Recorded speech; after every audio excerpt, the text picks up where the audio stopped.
This lesson is on intense dietary application. This comes from Chapter 5, Dietary Strategies for High Intensity Exercise. I would strongly encourage you to work through the lesson manual first. This video lesson focuses primarily on dietary application rather than the theoretical basis for each dietary type.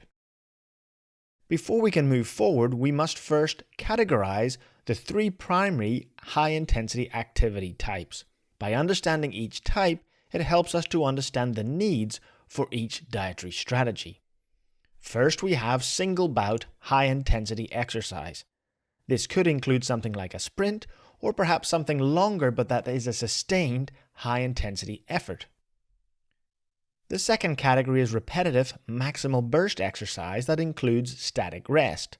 So Olympic lifting, powerlifting, maximal jumping and plyometrics, these type of activities include huge amounts of effort, but then there is a complete period of rest before any effort is applied once again.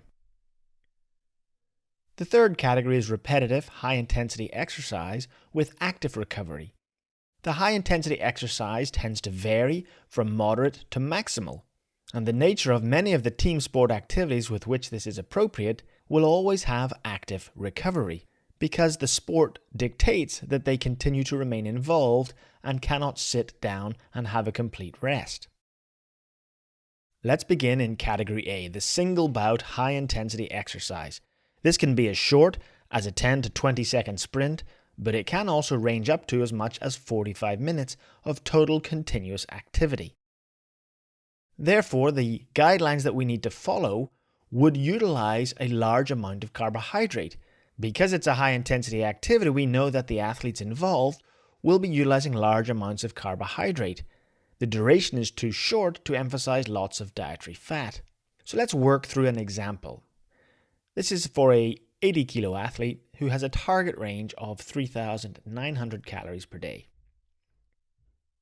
To begin with, let's look at carbohydrates. The general guideline is between 6 to 10 grams of carbohydrates per kilo per day. That's quite a wide range, so we need to select an appropriate amount. With this particular athlete, we have opted for 7.5 grams of carbohydrate per kilo per day, requiring 600 grams of total carbohydrate. For protein, the general guideline is 1.4 to 2 grams per kilo per day.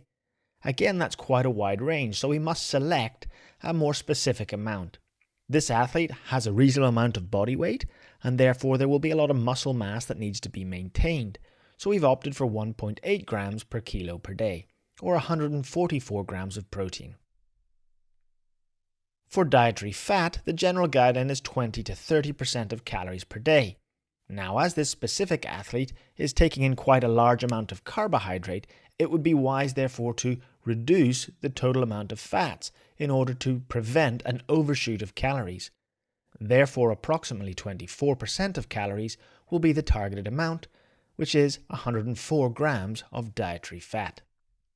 So what does that amount to? Well, in terms of calorie energy, the 600 grams of carbohydrate is 2,400 calories, giving 61% of the macronutrient mix.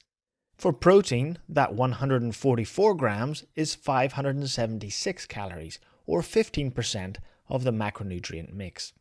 And then finally, fats, the 104 grams is 936 calories, and so is 24% of the macronutrient mix as we originally targeted. So how would we go about actually applying this to a dietary meal pattern? Well, quite simply, we can set it up with 4 meals and 2 snacks.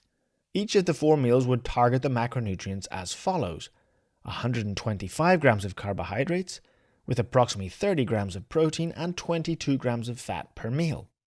For the snacks, we'd be looking at 2 snacks that contain approximately 50 grams of carbohydrate, 12 grams of protein, and 8 grams of fat per snack. Now, in the real world, there will be some variation in the actual meals that are consumed, but providing we have those targets, that allows us to aim towards something that will reach our overall daily objectives. That would be a good example of how to provide a high carbohydrate strategy for individuals involved in single bout high intensity activity.